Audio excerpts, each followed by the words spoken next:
Good evening, I'm John Carter and welcome to Poland Daily. The northeastern Polish city of Białystok was host to a clash between LGBT groups and counter-protesters.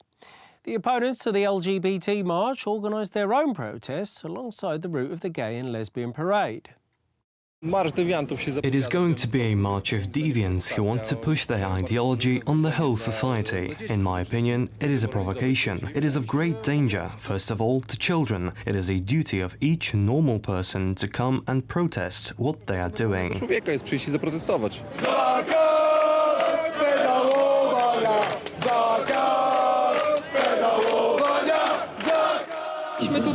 We organized a watch under this monument, God, Honor, Fatherland, to guard it, because there is a great danger that the LGBT activists might desecrate it, and we base this view on the track record of those groups. Białystok is the last Polish voivodeship seat where this type of march is being organized. We want to show to the whole country that such a march can be stopped. To be honest with you, we came out to show what is important here in Białystok. We cherish family values and Catholic Christianity. We are simply defending a normalcy, nothing more. We are not here to hurt anyone or to humiliate. We are not against those people. We just defend our values. We met here because we want to show to the world that there are normal people in Białystok. Normal in the sense that if someone wants to love another in their own way, let them do whatever they want. We are not interested. But coming out to the streets and pushing their ideology on the general public, on the whole society, is wrong. We do not agree with such actions, and that is why we are protesting. We just came to see this circus. You cannot call it differently. We need to defend our children. This is about standing against attacks on homosexual people in Poland. This is about defending human rights. Persons of homosexual orientation are human, like any other citizen of this country. They should have the same rights. Today, the leader of the Law and Justice Party, Jarosław Kaczyński, participated in a family picnic organised in the city of Chełm. During his speech, Kaczyński asked the participants of the meeting to support his party in the upcoming Polish parliamentary elections in the fall. He also touched on the subject of his party's credibility regarding the fulfilment of their promises. We want Poles to live a good life. We want people to feel equal. We want every part of Poland to be equal. We want to rebuild what we call the community. We want to rebuild what's really important for the existence of the Polish community, and that is the good state. We want to rebuild the good state that people trust in, the state that is for people and serves them, the state that is credible, the state that is not theoretical, but where the authority makes a commitment and fulfills it. The United Coalition appeared to be closer to a tactically divided coalition, and it seems their division will assist the Law and Justice Party's campaign for the upcoming Polish parliamentary elections. The Law and Justice Party will be contested by either 3 or 4 party blocks. The final number will depend on the Kukiz 15 party, which still debates joining forces with the Polish People's Party and members of local governments. The question of whether there will be 3 or 4 opposition blocks is likely to determine the outcome of the elections. If there are 3 or 4 opposition blocks which can break the 5% threshold needed to get into parliament, then the don't method will work differently. This could mean that the Law and Justice Party lose their majority in the parliament, at least autonomous majority. Whether they lose their ruling power will depend on the capability of the opposing coalitions. The division into 3 blocks occurred due to the Polish People's Party's decision not to enter a coalition with left-wing groups after their fiasco in the European Parliament elections. Nevertheless, it is still possible that the entire opposition could create joint lists for the Senate. In terms of the list for the Senate, these are just speculation at this point. The decision of our party not to join a coalition certainly put the opposition parties in order, and now we have a clear left-wing bloc, a liberal left bloc led by the Civic Platform Party, and a centrist one, which is the Polish People's Party. On Thursday, after Grzegorz Schetyna announced the Civic Platform Party will run in the elections without the Democratic Left Alliance, the party leader, Włodzimierz Czarzasty, did not mince his words regarding the Civic Platform leader. However, just yesterday, he apologized for his remarks and stated that the entire opposition needs to unite in the face of their common enemy, the Law and Justice Party. My wiemy, że mamy swoją robotę. We know that we have our job to do, and we want to execute it to the best of our abilities in order to maximize our election result. What the other parties will do is their business. I only expect one thing, and that is for all the opposition parties to know that they have no enemies within the opposition. There is only one enemy, and that is the Law and Justice Party. I przeciwnik nazywa się PiS. The elections to the Polish parliament are likely to take place on October 13th, though the final decision on this issue is yet to be made by President Andrzej Duda. The United States are celebrating the 50th anniversary of man's first moon landing. There have been light shows, exhibitions, concerts, scientific festivals and meetings with astronauts. Yesterday in the White House, the President of the United States, Donald Trump, met with two astronauts who took part in the Apollo 11 mission. Tranquility Base here. The Eagle has landed. Neil Armstrong was the first man to walk on the moon. That's one small step for man, one giant leap for mankind. With my toe. The second astronaut, Buzz Aldrin, took his first steps on the moon 20 minutes later. 50 years ago, the Saturn V took the command module, the lunar module, three of us to the moon. We landed, explored, got back up again, rendezvoused, came back. That's 50 years of non-progress.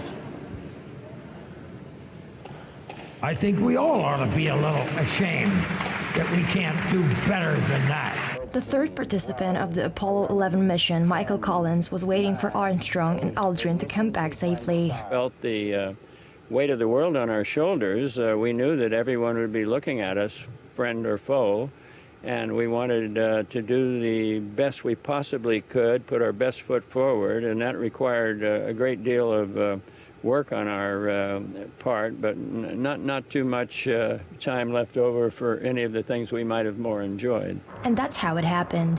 The two Americans put the American flag on the moon. The United States is celebrating the 50th anniversary of this special event. After the historical Apollo 11 mission, NASA organized 4 others in 1972. There were 12 American astronauts on the moon altogether. The first man to walk on the moon, Neil Armstrong, died in the summer of 2012. Thank you very much for joining me here this evening at Poland Daily. I'm John Carter. Stay tuned after the break for Poland Daily Weather. It's followed by the business, culture, history and finally the travel.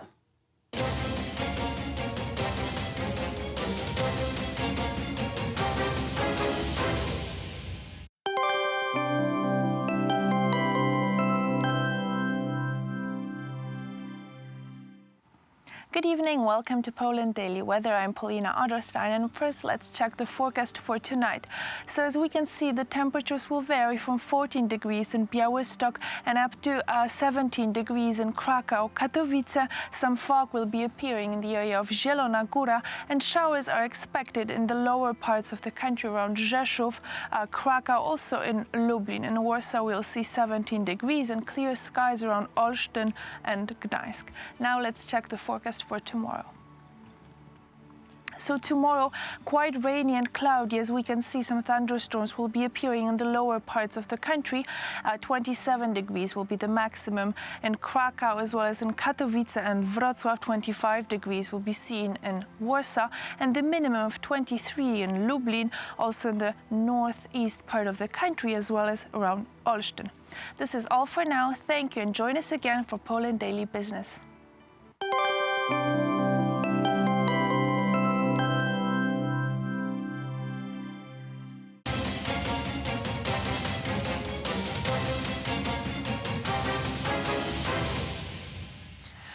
Poland Daily Business Edition.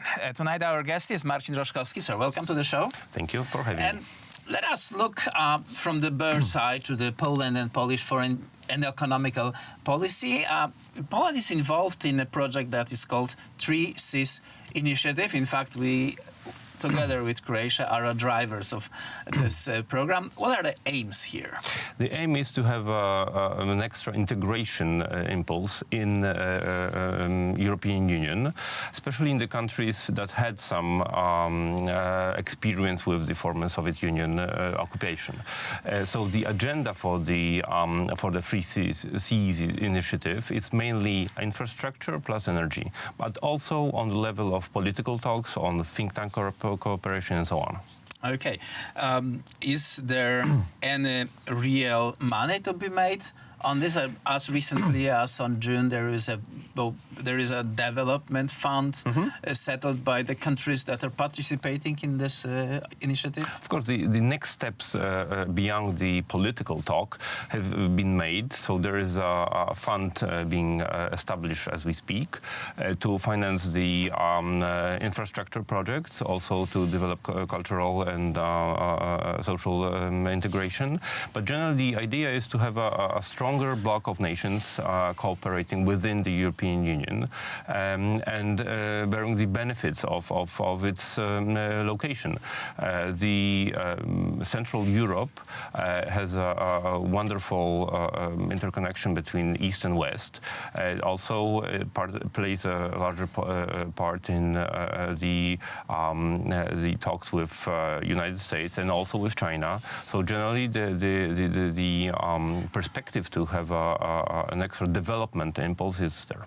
Well, we remember early 2000 when countries like Poland, Czech Republic, Hungary, Slovenia and Slovakia were in kind of race to the Germany, and they were, the politicians were trying to make borders, actually connections and bridges with Germany, saying that we are better than the next guy, like Czechs were pointing out that they are better friends of Germany than Poles or Hungarians, pretty much saying the same. Now it's changed. The focus is to cooperate between ourselves and find out the synergies. For the time being, Europe has been developing in the east and west direction, meaning for Poland. Now let's have the north and south direction also under the construction, because the connection is important. For example, in energy sector, when you have the real diversification, for example, in natural gas sector, Poland and also Croatia is opening to LNG from United States, from Middle East, and a strict cooperation, interconnection with, for example, in the gas pipe infrastructure is important to have a local market for LNG, and Free Seas Initiative is a perfect place to have this talk and to have this infrastructure in place, for example. But that's a reactive policy from the Polish point of view, because we are reacting on the German and French and Russian cooperation in terms of gas. We don't want to dictate of either of those sides, and we want to have some say in the most crucial things like price of the energy. Of course, some of the countries in the Free Seas Initiative are, let's say, sad because of the extraordinary relationship between Russia and Germany. Opening of Nord Stream 2, and in this space we will see Nord Stream 3 and 4 and a flood of Russian gas, which actually is not convenient for European Union. So in the gas sector, building new entry points to the gas system is important, and we are just starting that. This is called real diversification, meaning that physically the gas is coming from other direction than the Russian Federation. How likely is the probability that Poland will sell the gas to Slovakia, Czech Republic, Hungary? The first step is to have 100% of the gas out of the Gazprom contract. It will happen till December 22. And this will hurt Gazprom model of trade? Some of it, because we are responsible for 5 to 6% of their revenue. But generally, yes, it will hurt Gazprom. But we would like to have normal relations with Gazprom or with Russian Federation. But for some unknown reason, the neighbors of, especially weaker neighbors of Russian Federation, suffer pretty much to their policies. You can mention Georgia, you can mention Baltic states being cyber attacked, and there's an ongoing war in eastern Ukraine and also Crimea is seized. So generally, it's not any other partner the that Ukraine deal with Russia expires on December 31st, and asked what will happen on January 1st, 2020. The president of Gazprom says it will be fun. It will be fun, and we don't want that fun in Poland. That's why we are committed to the Three Seas initiative. We are committed to real diversification of the gas supply.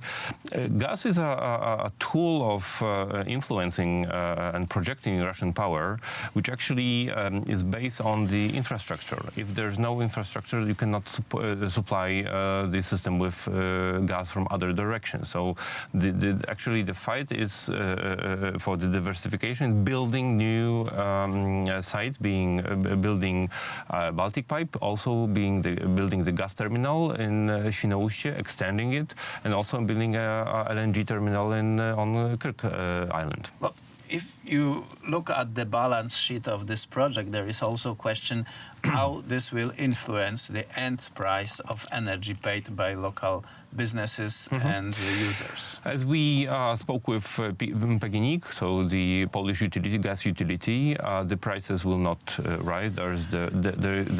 That's their assumption.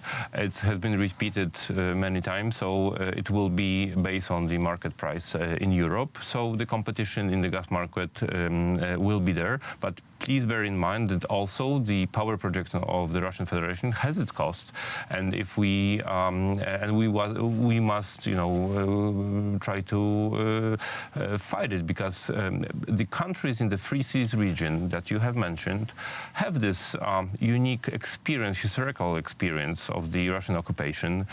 We also have experience with partitions of Poland. So generally, this part of Europe has this unique touch to the Russian approach to policy. And we know that competition works and brings the prices down, which on benefit on everyone. Of course, yes. Marcin Roszkowski of Jagiellonian Institute. Sir, thank you very much. Have a good evening. Thank you. That was it for Poland Daily tonight.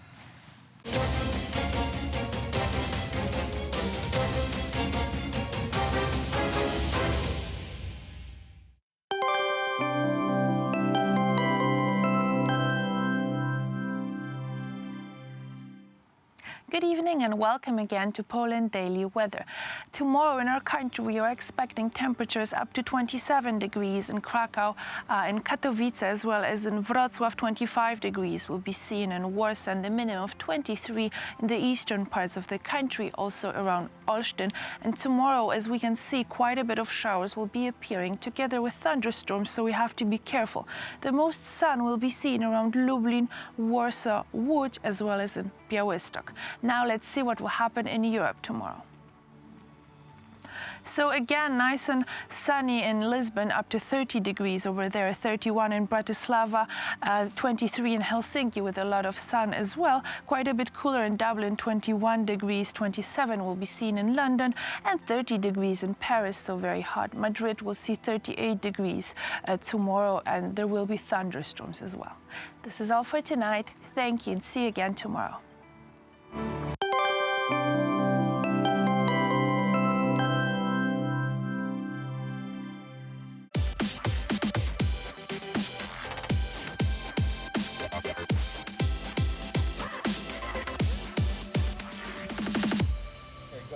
Welcome to Poland Daily Culture. I'm John Carter. And I'm Paulina Adlerstein, and today we're exploring the Museum of Anna and Jarosław Iwaszkiewicz in Podkowa Leśna.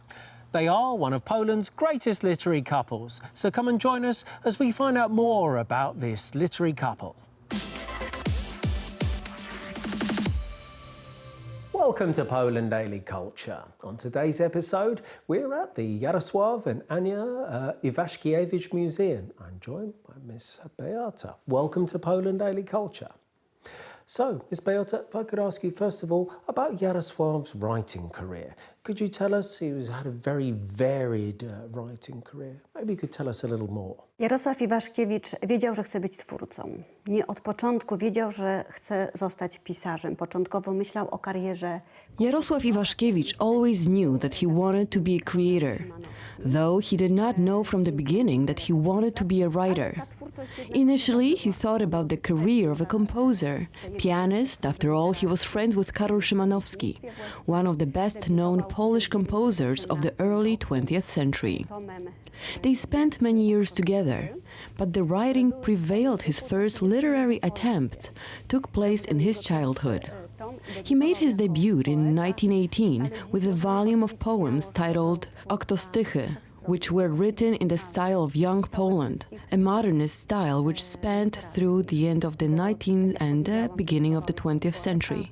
This was his first volume, his debut as a poet, but now we can safely say that he was a versatile creator, a total creator.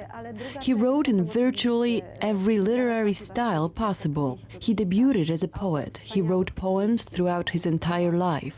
However, the other side of his life were his creations as a novelist, the author of extraordinary novels like Sława i Chwała or Fame and Glory, but also notable stories. A few of them have been directed by the world-famous Polish director Andrzej Wajda. These are master films such as Brzezina, Panny z Wilka, The Wilko Girls, or Tatarak, Calamus. Naturally, they were all based on the stories of Jarosław Iwaszkiewicz, and the third part of his body of work were the dramas. He also wrote them throughout his entire life. Those included, for example, Lato w Nohant, Summer at Nohant, a drama dedicated to Frédéric Chopin. Iwaszkiewicz was a versatile writer, writing all his life, having the ease of writing, and at the same time he was an industrious creator. We have evidence that he worked regularly, like an accountant. In a moment you will see Iwaszkiewicz's office, where Miss Zofia worked for many years as a housekeeper. She said that when he did not go to Warsaw, when he was not busy with other duties, when he started the day at Stawisko, he would start working from the very morning. First, he wrote what was important to him, that is creative writing. That is how his day began. Then, in the afternoon, he would write the pieces that paid his bills, reviews, essays, and other texts. After all, he functioned in a literary environment. He had meetings, so he had to prepare various texts. He also wrote reviews for newspapers that were published regularly. In the evenings, he wrote letters. He was a man who answered every letter he received. He simply had such an inner conviction that every letter should be answered. This museum houses the manuscript archives of Iwaszkiewicz, and in this archive are his literary works, all the texts he wrote, as well as all the correspondence. It is said that Iwaszkiewicz continues to write, and this is because not all his letters have been developed yet. There were, for example, pre-war letters sent between the spouses, Anna and Jarosław Iwaszkiewicz. This series of pre-war letters was developed by Ewa Cieślak, our museum employee. The next batch of post-war letters is under development. Hence, these subsequent appearing volumes of correspondence indicate that Iwaszkiewicz is still writing. Te kolejne ukazujące się tomy korespondencji wskazują na to, że Iwaszkiewicz dalej pisze.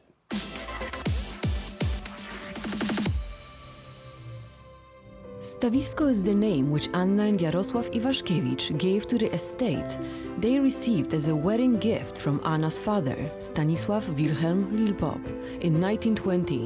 In 1928, a traditional Polish manor house was built there.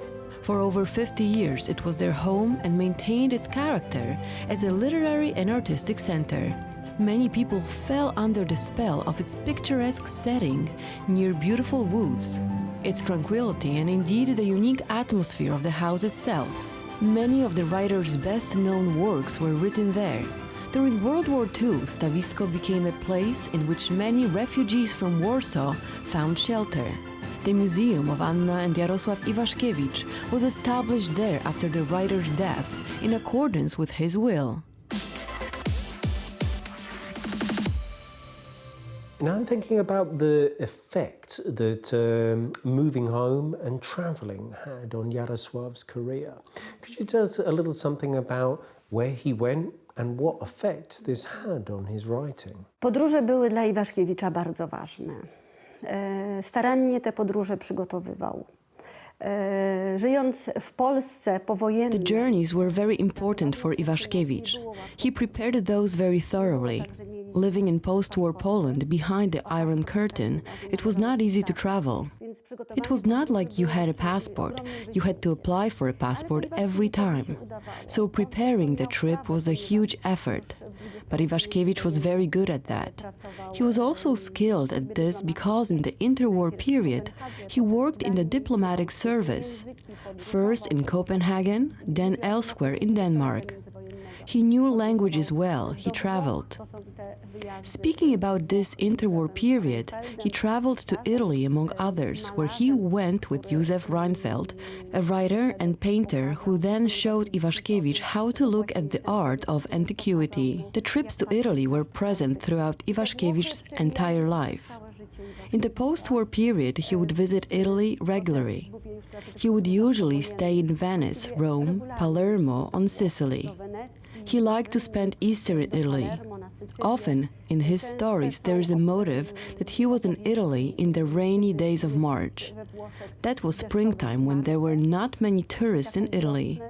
Of course, he also made further trips, because he visited Africa. He was in Argentina, where he saw Witold Gombrowicz in 1949. So these trips were a big part of his life and of his creative process.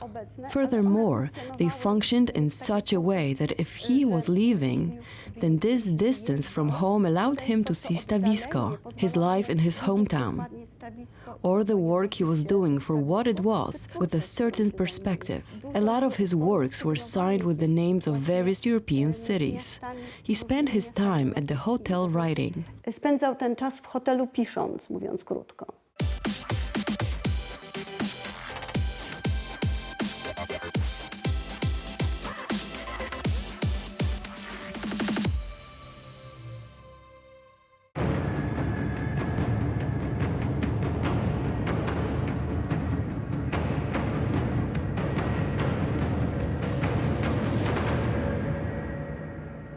Ladies and gentlemen, welcome to Poland Daily History.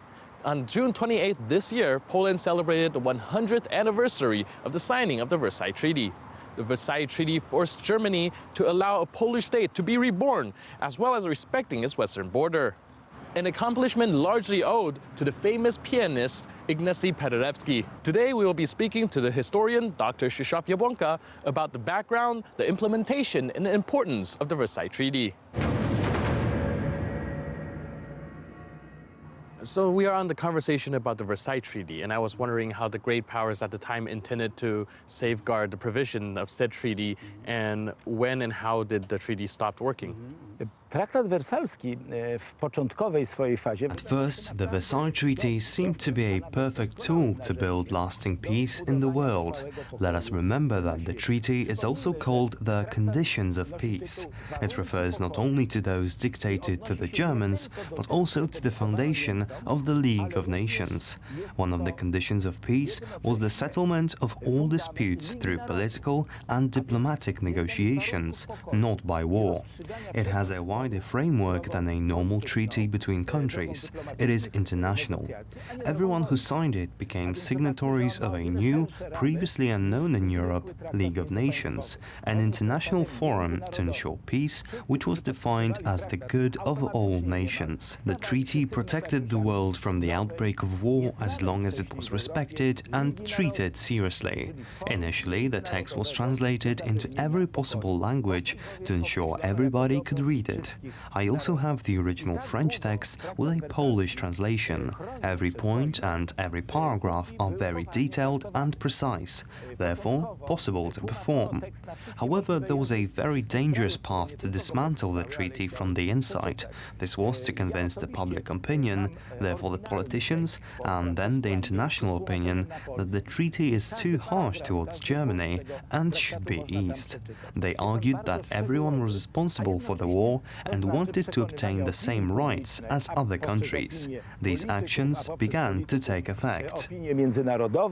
Że traktat jest zbyt ciężki dla Niemiec, że należy go złagodzić. It is not true that the Germans were the first to dismantle the treaty and break the peace. The first were the British, then the American press played a large role in this, and in the dismantling of Versailles, the Soviet side was extremely interested, Stalin in particular. He hated the treaty, and his minister Molotov was to say about Poland that it was the bastard of the treaty, that it had created an abomination of a treaty for no apparent reason. The first moment in which the foundations of the treaty were outlined were two treaties called the Locarno Treaties, and then in Belgium dismantling the collective solidarity. It had assumed that any violation of these rules would mobilize all participants to a one-off counteraction. However, one to always withdraw was Germany.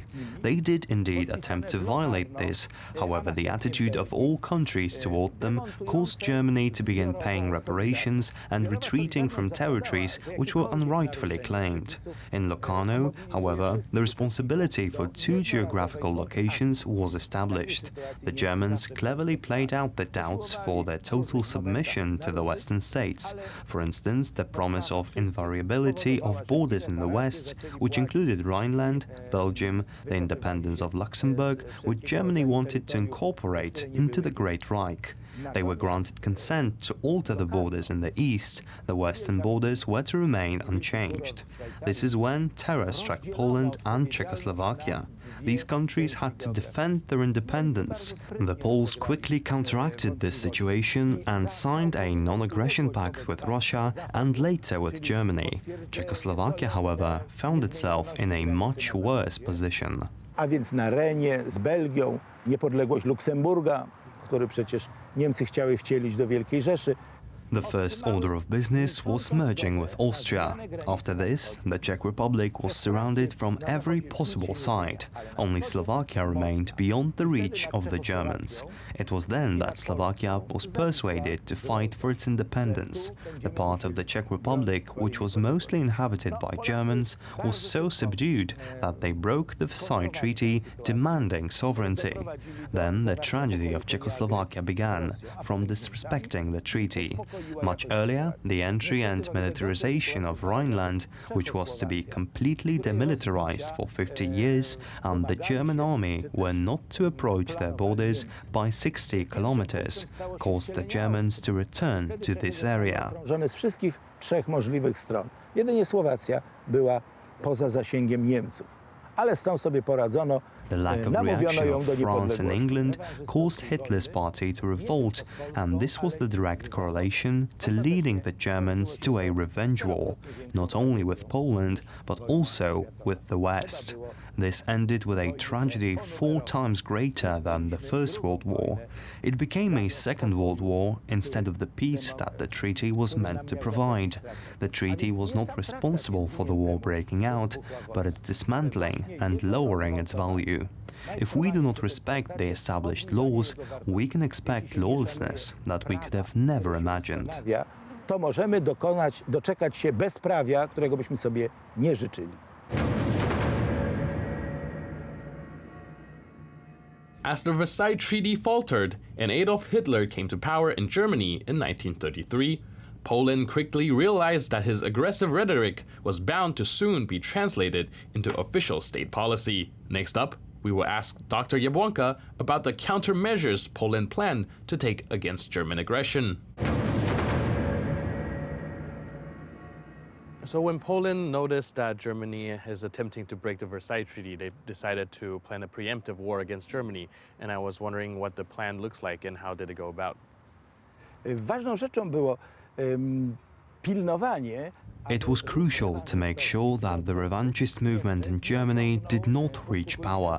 This, unfortunately, happened in 1933, when the president, Paul von Hindenburg, the general and then marshal of the First World War, entrusted Adolf Hitler with the function of Chancellor of the Reich.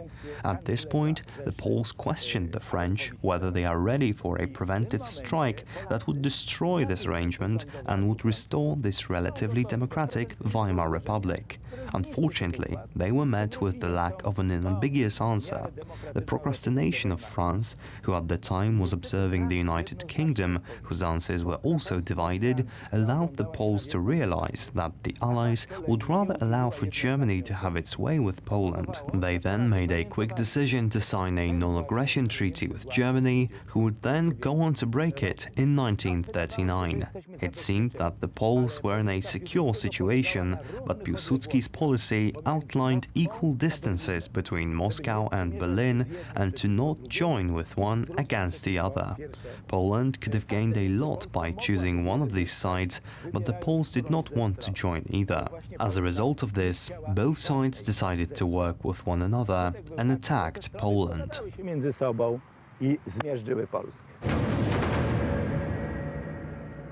As we have seen today, the Versailles Treaty was crucial for Poland to reappear on the map after 123 years of partition by Russia, Prussia, and Austria. The Polish delegation to Paris had to work hard to convince the great powers to draft a treaty that's favorable to Poland. It was made possible by the excellent cooperation between the three fathers of Polish independence, Piłsudski, Dmowski, Paderewski, showing just how much can be done by working together. I'm your host, Benjamin Lee. Now see you next time on Poland Daily History.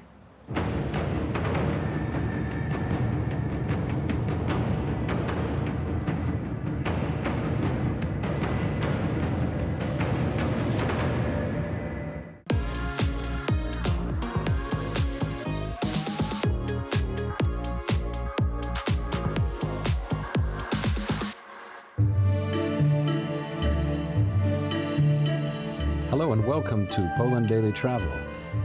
This next series of episodes will take you to Konstancin, just south of Warsaw. It's about 20 kilometers from the Palace of Culture in the center of Warsaw. Konstancin is famous as a spa town. It was started about 120 years ago, and people still go there on a regular basis to take the waters. We'll also stop off and have a conversation and a meal with Nick Richardson at the Park Cafe and Restaurant.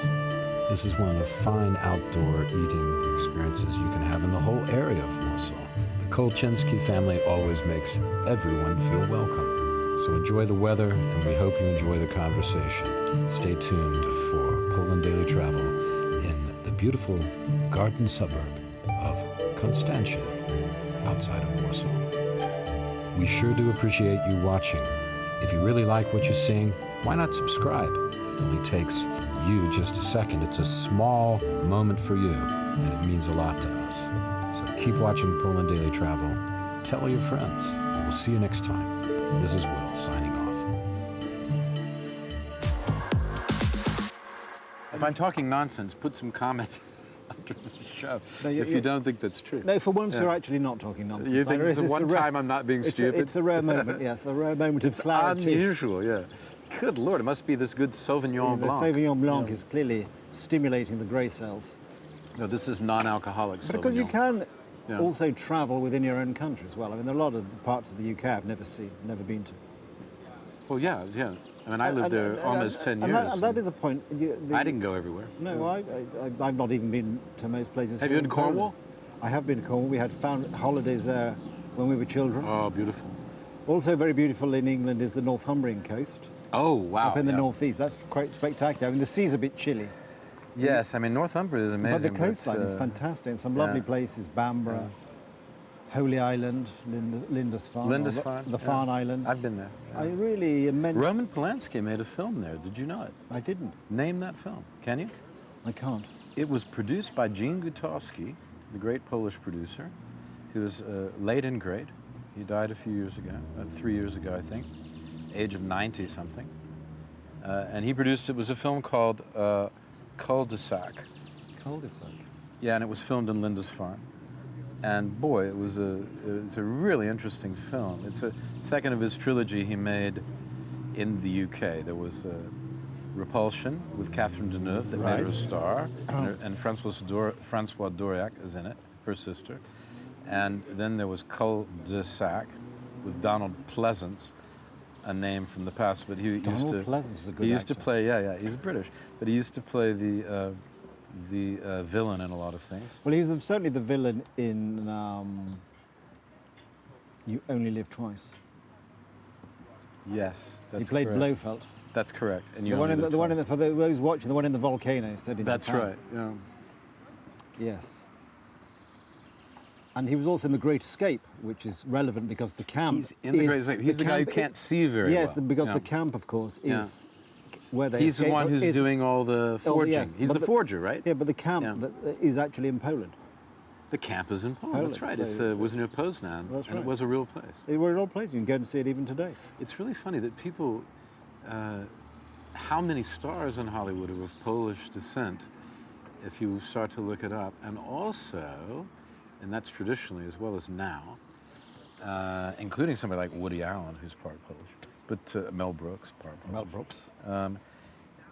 And so forth and so on. Mel Brooks is good because whenever I hear that people mention the town Białystok, I always immediately think of Mel Brooks, the character, the Max and the producers. Yeah, because the first time I heard about Białystok, I remember when I was in Poland, I thought, oh yeah, that's where Mel Brooks got that name from. Max Białystok. Yes. Or the guy's name was Białystok because the fellow was from Białystok originally.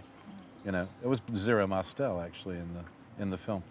But I was thinking that if you had to name, this is what I wanted to bring up. Something else about Poland. Warsaw has been named in something called the Discoverer.com. Right. It's a fairly popular, if you think 1 million people looking at something makes it popular. I think it does. That would work for me. I wish 1 million people would look at this. Exactly. But maybe we have to bribe them.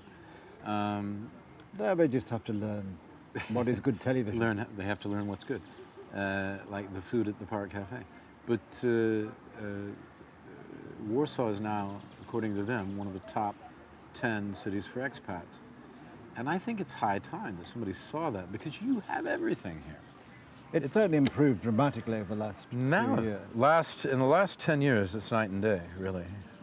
In terms of the food options, it's better than any America. It's better than Washington, for example. DC. Really? Yep. Crikey. I mean, you know, if you go to the really expensive hotels, but generally, the ordinary food options, like where we'll be shooting today in this new Postempo 5.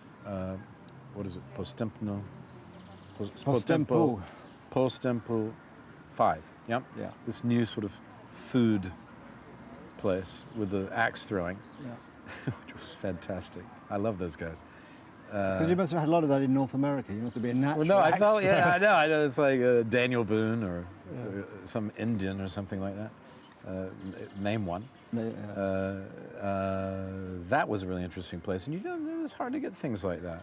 I mean, Asheville, North Carolina, where I'm going to be pretty soon, is famous for its sort of little food places and everything. It's nothing on this, you know, because you don't have a Russian and a Georgian and a that's the point here. And you a have Polish a sort of crossroads, and an Italian and a big mixture here, and a Greek next to each other. Yes. Yeah. This is a big advantage. Yeah.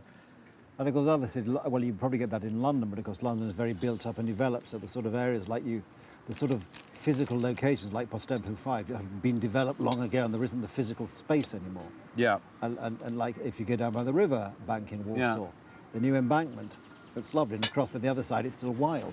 But in Paris and London, that's all been embanked and developed, and you just don't have this combination still of the new and yet the old and rather slightly wild. Exactly. Which I think adds to the charm of the place.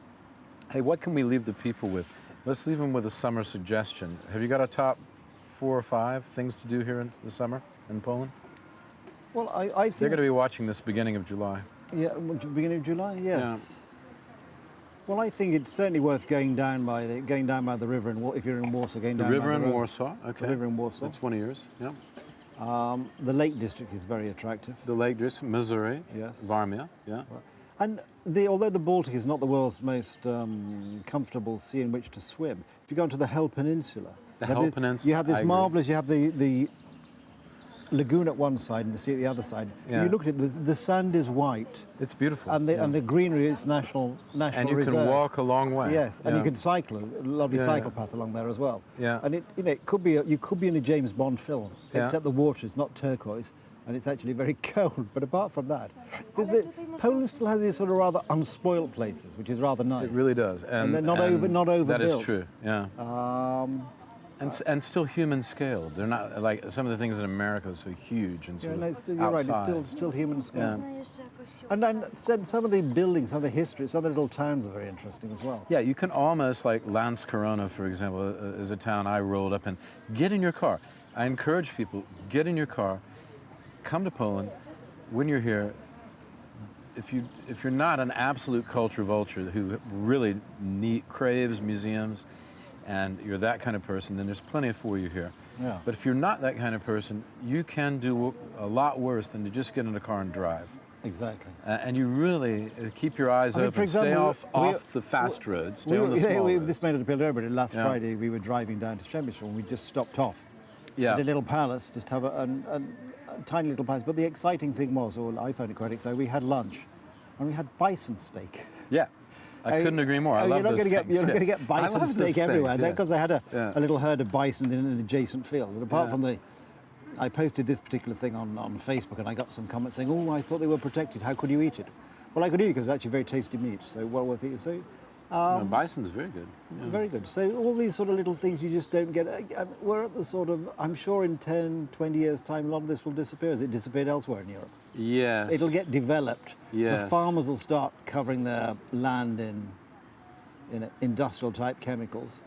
It's going to change. It's going to change. I think there is still some resistance to that here, and I hope it continues. I hope that people really are a bit stubborn, and quite a lot stubborn about they're certainly very preserving stubborn, these because things. They're stubborn about the right things. I hope they will continue to be stubborn in a lot of ways, and also about the right things. And I think I don't know if they will, because everything seems to be, all the good stuff seems to be going away in many ways. It's exactly. So odd. Yeah. Exactly. Well, that's just life, isn't it? Unfortunately. Called progress by some people. I'm not sure it is progress, really, in many cases. We're losing the humans in all sorts of areas now. We're losing the human scale, the human element. That's right. But I think that's the point, and we could maybe close with this. The point is, as people are looking at this and traveling in Poland and Central Europe and in Europe during the summer, mind the human scale. Get off the main roads, get on the by roads, do the road trips on the by roads, and keep your eyes peeled and talk to the local people. Exactly. Try to communicate, and you will have a much better time. Exactly. I think that really makes all the difference. You're absolutely right. Yeah. Okay. Thanks, Nicholas. Thank you, Will. Good. Okay. Thank you for watching Poland Daily Travel. We're here from Konstantin. We are enjoying a beautiful lunch. Quite light, but a beautiful lunch. Nicholas is going to dig into his hamburger now. That is a real hamburger. Here in the beautiful Park Cafe and Restaurant. Stay tuned for more exciting stuff from Poland Daily Travel, and maybe even something from the United States of America. I'm planning a couple of surprises. See you soon.